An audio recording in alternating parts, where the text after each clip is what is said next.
Bonjour les quatrièmes et bienvenue dans cette vidéo consacrée aux équations, découverte des équations. Donc les équations, ce sont des égalités entre deux membres, un membre de gauche et un membre de droite. Et donc je vais symboliser ça avec des balances en équilibre. Je fais un premier exemple. À gauche, vous avez 3 carrés et 9 grammes qui pèsent la même chose que 21 grammes. Eh bien ce schéma, je peux le représenter avec du calcul littéral, comme je l'ai fait ici, en disant que 3 carrés plus 9 grammes à gauche est égal à 21 grammes à droite. Bien. Alors, le but, ça va être de trouver combien vaut, quel nombre se cache derrière la lettre, combien vaut la lettre. Autrement dit, dans notre schéma, combien pèse un carré. Donc, je vais faire une première opération. Est-ce que, normalement, tout le monde est d'accord que si j'enlève 9 grammes à gauche et 9 grammes à droite, cela ne changera pas l'équilibre de la balance. Donc je vais enlever 9 grammes à gauche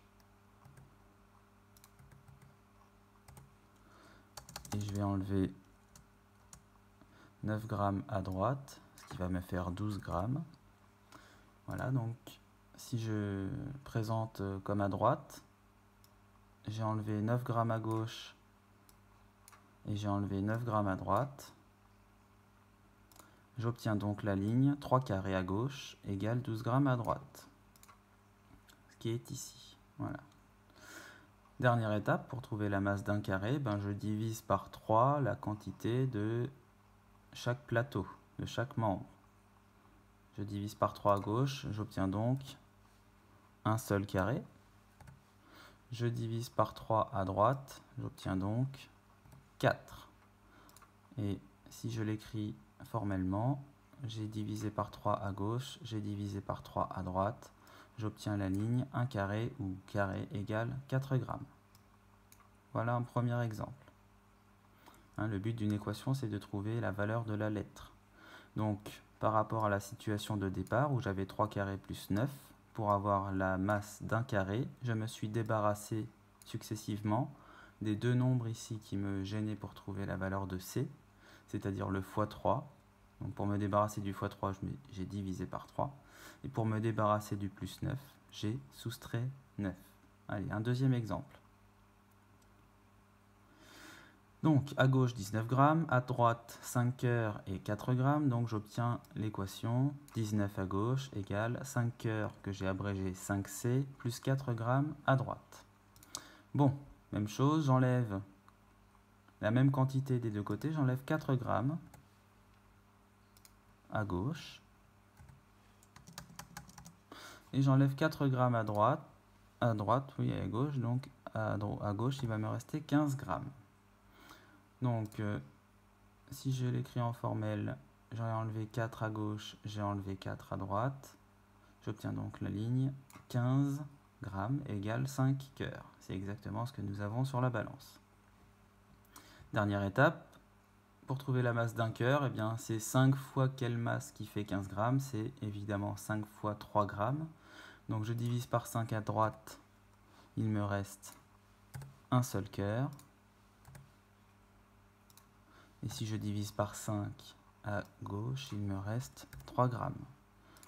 Je l'ai écrit à droite, j'ai divisé par 5 à gauche, j'ai divisé par 5 à droite. Il me reste donc un cœur égale 3 grammes. C'est exactement ce que nous avons sur la balance. Vous voyez, au début j'avais 5 cœurs plus 4, à la fin j'ai un cœur. Qu'est-ce que j'ai fait? Je me suis débarrassé du plus 4 en faisant moins 4 et je me suis débarrassé du x 5 en divisant par 5.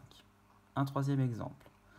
Un troisième exemple avec des nombres négatifs. Alors je sais qu'une masse ne peut pas être négative, mais vous aurez besoin de ce genre d'exemple pour les équations qui suivent. Donc on va supposer qu'un poids négatif est réel. Donc vous avez 7 ronds à gauche avec un poids de moins 5 grammes et 23 grammes à droite, ce qui vous donne l'équation moins 5 plus 7 ronds égale 23 grammes. Je vais donc enlever le poids de moins 5. Si j'enlève moins 5 grammes, je fais donc plus 5 grammes. Je fais plus 5 grammes à gauche.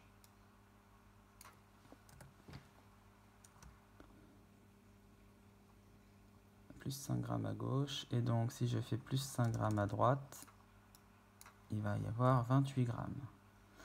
Donc ça donne l'équation suivante, j'ajoute 5 grammes à gauche, j'ajoute 5 grammes à droite, c'est-à-dire 7 ronds pèsent 28, 7R égale 28. Comme pour les autres, on finit comment? Eh bien, si j'ai 7 ronds qui pèsent 28, comment je trouve la masse d'un rond? Eh bien, je divise par 7 à gauche et je divise par 7 à droite, ce qui me donnera, c'est 7 fois 4 qui fait 28, donc chaque rond pèse 4 grammes. Vous voyez, ça ne change pas grand-chose. Si on a un nombre négatif au départ, eh bien comment j'enlève un moins 5?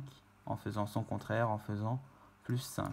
Tout à l'heure, comment on a enlevé un plus 4 en faisant son contraire, c'est-à-dire moins 4 grammes des deux côtés.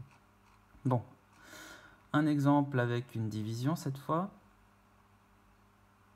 Donc là, vous avez un quart de cercle et un poids de moins 3 grammes, et à droite 7 grammes. Donc vous avez deux façons d'écrire cette équation. Soit vous écrivez que le rond est divisé par 4, moins 3 est égal à 7 grammes à droite, soit vous l'écrivez ainsi, en ligne. J'aime moins, mais si vous comprenez mieux, pourquoi pas. Vous avez donc le rond qui est divisé par 4, le poids de moins 3 qui est égal à 7. Bon, alors qu'est-ce que je fais ici? Bien, comme j'ai commencé de la même façon pour les autres, j'ai enlevé le poids qui me gênait. Ici, le poids qui me gêne pour trouver la masse d'un rond complet, eh bien, c'est le poids de moins 3 grammes. Donc, si j'enlève moins 3 grammes, je vais donc ajouter 3 grammes à gauche et 3 grammes à droite. Si j'ajoute 3 grammes à gauche, ça me fera 10 grammes. Et si je retire si j'ajoute 3 grammes à gauche, il ne me restera plus de petits poids comme ça. Donc on obtient que le rond divisé par 4 pèse 10 grammes. Voilà. Bon, et bien maintenant, comment je retrouve la masse du rond complet? Comment je passe de ce quart de rond au rond complet? Eh bien, je vais multiplier par 4. Là, j'ai multiplié par 2. Là, j'ai multiplié par 3. Là, j'ai multiplié par 4 pour avoir le rond complet. Eh bien, je vais faire la même opération à droite. Je multiplie par 4. Donc, j'obtiens 40, puisque chacun des quarts pèse 10 grammes. Donc, les 4 quarts ensemble pèsent 40 grammes. J'écris ça comment à droite? Eh bien, j'ai multiplié par 4 à gauche, j'ai multiplié par 4 à droite, et j'obtiens donc que un rond complet, pèse 40. Et je vais faire un dernier exemple avec... Voilà. Avec des symboles des deux côtés ou avec des lettres des deux côtés. Donc là, vous avez 5 lunes et 5 grammes à gauche et 2 lunes et 26 grammes à droite. Donc l'équation qui représente cet équilibre, c'est 5L pour 5 lunes plus 5 grammes égale 2L plus 26. Bon, alors quand vous avez des symboles des deux côtés, moi je vous conseille de faire en sorte qu'il n'y en ait plus que d'un côté. Et comment on peut faire ici? Eh bien, je peux enlever 2 lunes de chaque côté, puisque chaque lune pèse la même masse, ce sont les mêmes lunes. Donc je peux enlever 2 lunes à gauche, et je peux enlever 2 lunes à droite. Bon, j'enlève 2 lunes à droite. Voilà, j'enlève 2 lunes à gauche. On obtient donc cette ligne. 3 lunes à gauche plus 5 est égal à 26. Vous voyez, à gauche, j'avais 5 lunes, j'en enlève 2, j'obtiens 3 lunes. Il me reste toujours les 5 grammes. À droite, j'avais 2 lunes et 26 grammes. J'ai enlevé 2 lunes, donc il va me rester 26 grammes. Donc j'obtiens bien ce que j'ai sur le schéma. 3 lunes plus 5 grammes égale 26 grammes. Et bien maintenant, ça ressemble aux équations précédentes.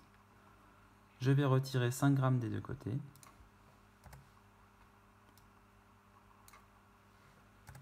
Ce qui va me faire 21 grammes à droite et 3 lunes à gauche.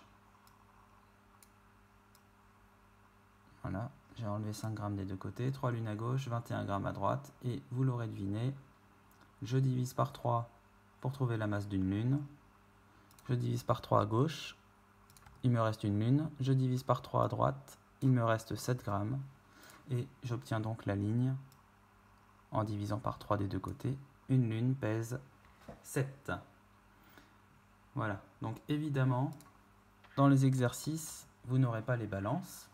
Ici, les balances ne sont que pour illustrer les situations. Il faudra rédiger comme c'est écrit là. D'accord? Donc, il faudra plutôt s'imaginer les balances et faire du calcul littéral. Voilà, j'espère que ça vous a aidé. Bon courage.